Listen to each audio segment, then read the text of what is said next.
C'est pas apparu là? Ah bon? Bon, d'accord. Ce qui est sûr, quand je corrigeais, j'ai corrigé aussi sur ma feuille. Donc, les parties où j'ai corrigé, je vais lire sur ma feuille. Et puis, il n'y a rien là. On va lire ensemble comme ça, c'est mieux. Voyez, là. Il dit d'enlever ficade, hein. Gorée ficade, c'est le 6.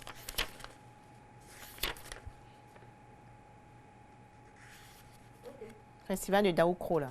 Et on enlève ça.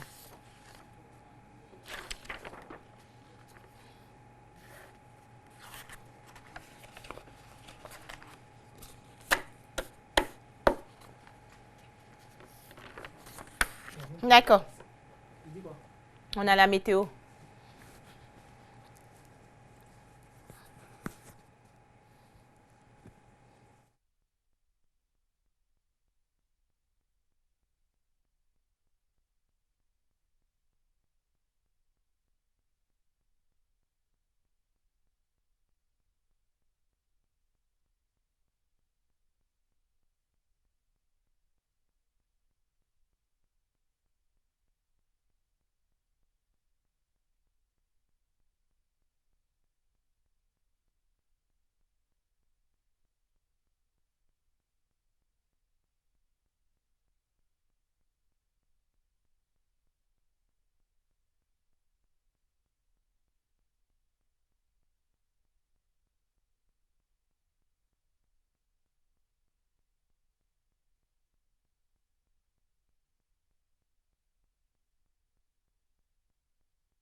Les tomates de retour sur les marchés ivoiriens, le prix du kilogramme a même chuté de 2000 francs.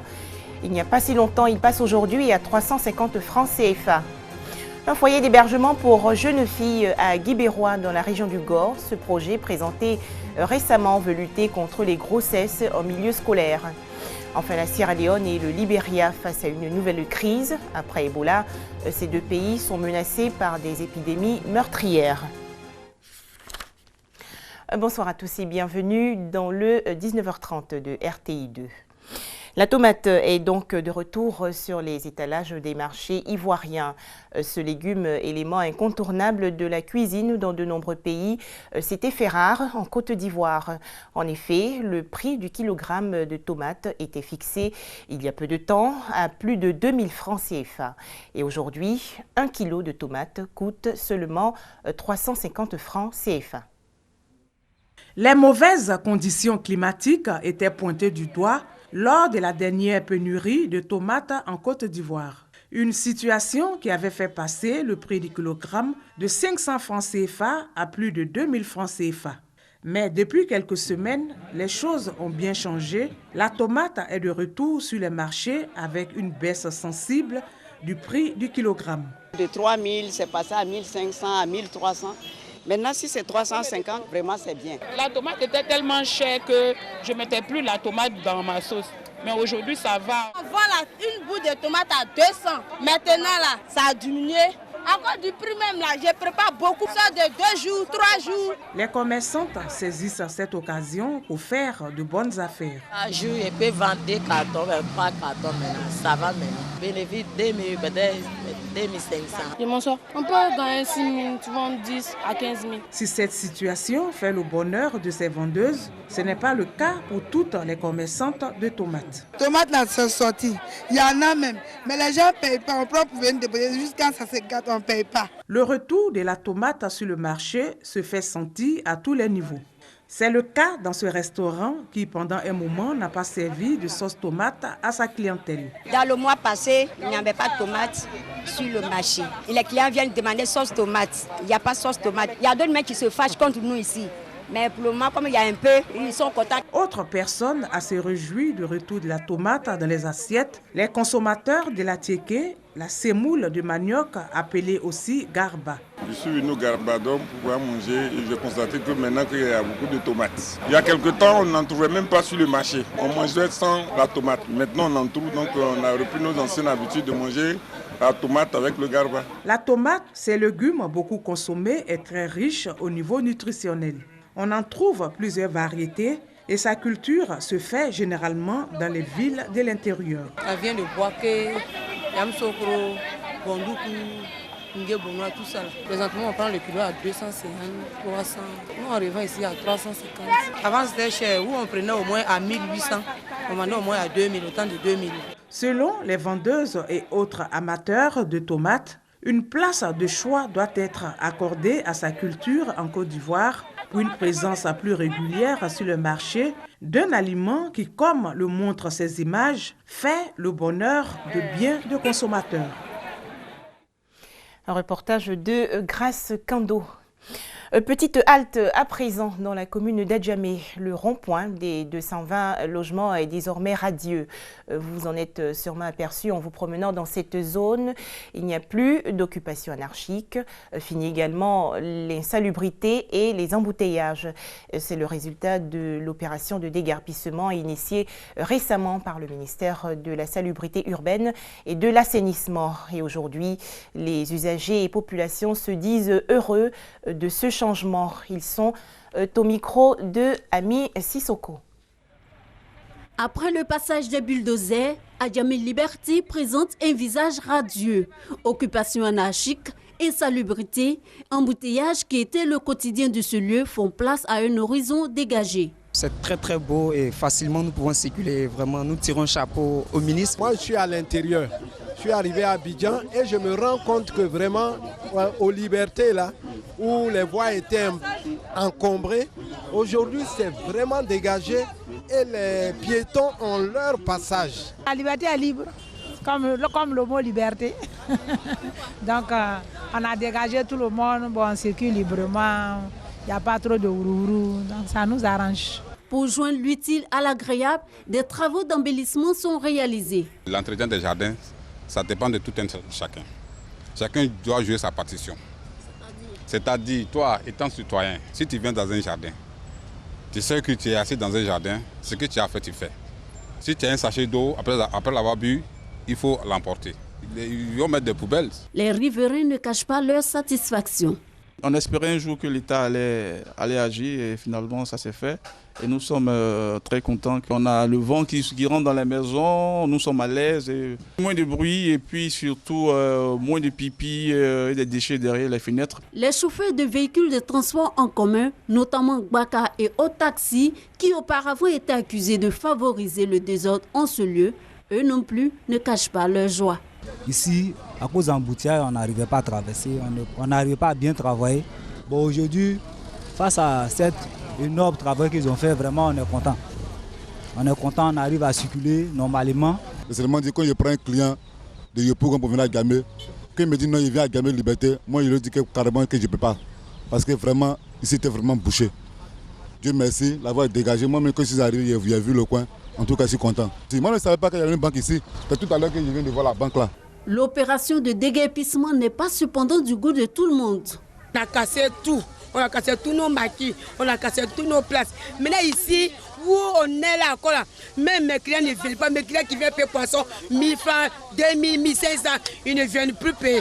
On vient se cacher ici encore là. Ils viennent sur nous encore quand quitter ici. Donc on va aller où? On vend, on ne nous laisse pas vendre. Ils ont tout cassé, on a tout perdu. Moi c'est ce que je prends pour scolariser ma fille. Aujourd'hui, elle en médecine, je n'arrive même pas à payer ses fascicules. Si on nous trouve des sites où on peut aller se débrouiller, il n'y a pas de problème. Ces commerçants mécontents ne manquent pas de squatter les lieux malgré la présence de la brigade de salubrité.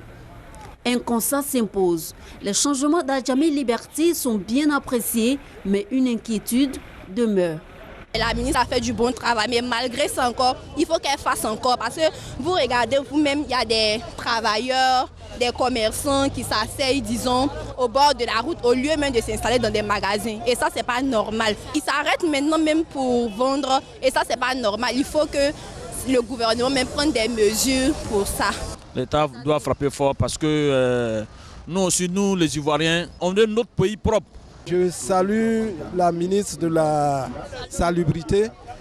Je l'encourage à aller jusqu'au bout, qu'elle ne s'arrête pas comme elle avait fait la première fois. Il faut que cela aille dans toutes les villes de Côte d'Ivoire. Après Adjamé Liberté, l'opération de salubrité va s'étendre au marché Gouro et au boulevard Nandiou-Abrogua. Cette étape est vivement souhaitée par la population. Vraiment, aidez-nous sur le côté forum aussi. On a besoin de forum, là, on doit dégager le coin là, comme ça c'est bon. Regardez comment c'est dégagé. Mosquée aussi pareil aussi. L'opération de déguerpissement des domaines publics occupés anarchiquement a été lancée le 30 juillet dernier à Adjamé. Le ministère de la Salubrité urbaine et de l'assainissement compte l'étendre à tout le district d'Abidjan et autres villes de l'intérieur du pays. Hors de chez nous, après l'épidémie d'Ebola, une toute autre crise secoue la Sierra Leone et son voisin, le Libéria, deux pays ouest-africains menacés par de nouvelles épidémies meurtrières en raison de l'absence d'eau courante et d'assainissement. L'épidémie d'Ebola risque de refaire surface en Sierra Leone et au Libéria. Dans ces deux pays, la situation sanitaire pose problème.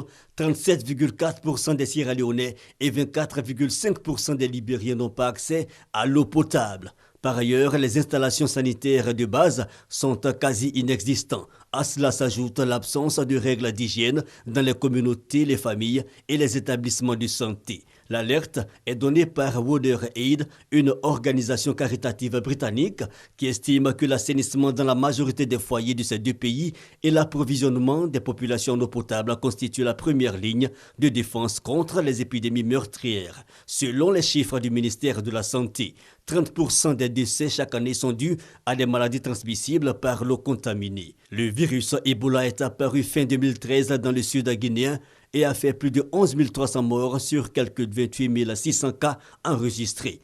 Plus de 99% dans 3 pays voisins, Guinée équatoriale, Sierra Leone et Libéria. Des précisions de Franck Kouadio et Christelle Hunda. Retour en Côte d'Ivoire, Guibérois dans la région du Gao. Cette ville va se doter d'un foyer pour jeunes filles scolarisées. C'est une initiative de l'association des filles de Guibérois résidant en France. Il s'agit surtout de lutter contre les grossesses en milieu scolaire. Ce projet a été présenté récemment aux autorités administratives locales, aux élus et populations. Eugène Atoubé. À l'entrée de la ville de Guibérois, c'est un site qui suscite aujourd'hui l'intérêt des autorités et élus locaux.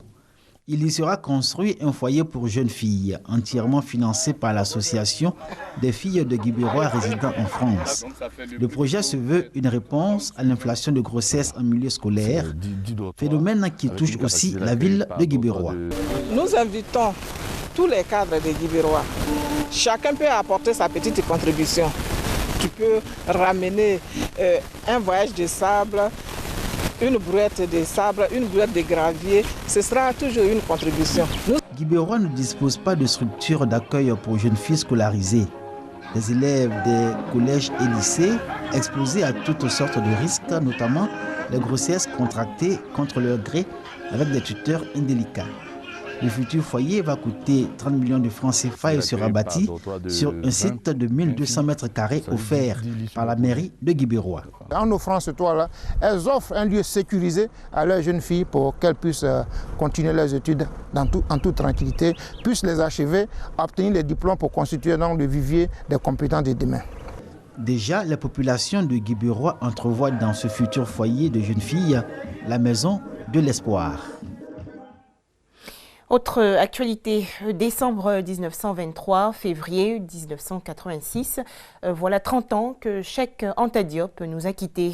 Mais les thèses de l'historien et anthropologue sénégalais restent aujourd'hui très discutées. Le club des lecteurs de l'Institut culturel français de Côte d'Ivoire a ainsi organisé récemment une conférence débat sur ses œuvres et la Renaissance africaine. Les temps forts de cette rencontre avec Koné Pargassoro. C'est 2016, 30 années que l'écrivain Cheikh Anta Diop s'est éteint. Ce savant sénégalais, dont le combat est l'affirmation de la dignité historique de l'Afrique, continue d'exercer une influence considérable sur la pensée des intellectuels africains. L'œuvre de Cheikh Anta Diop et la Renaissance africaine était au centre d'une conférence débat animée par Dr Cissé Chekna, maître assistant au département d'histoire à l'université Félix Houphouët-Boigny. Son œuvre nous invite justement à explorer de nouveaux horizons cognitifs, porteurs de sens pour la Renaissance africaine. Et donc il me semble important aujourd'hui, au moment où l'Afrique cherche à se réinventer, au moment où l'Afrique cherche à définir une pensée qui soit ajustée à l'action, il est vraiment important que des hommes comme Cheikh Anta Diop soient connus, soient enseignés, pour nous permettre de pouvoir articuler le présent et le passé, pour pouvoir mieux féconder l'avenir. Cette conférence débat a été l'occasion d'une rencontre entre intellectuels et un partage d'expériences.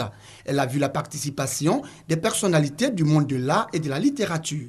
Rappelons que le professeur Cheikh Anta Diop est auteur de plusieurs œuvres littéraires, entre autres articles, l'unité culturelle de l'Afrique noire, nation, nègre et culture. Les épreuves des Jeux olympiques de Rio 2016 se poursuivent et la Côte d'Ivoire, représentée par Talita Marie Teflan, entre aujourd'hui en lice pour les 400 mètres nage libre.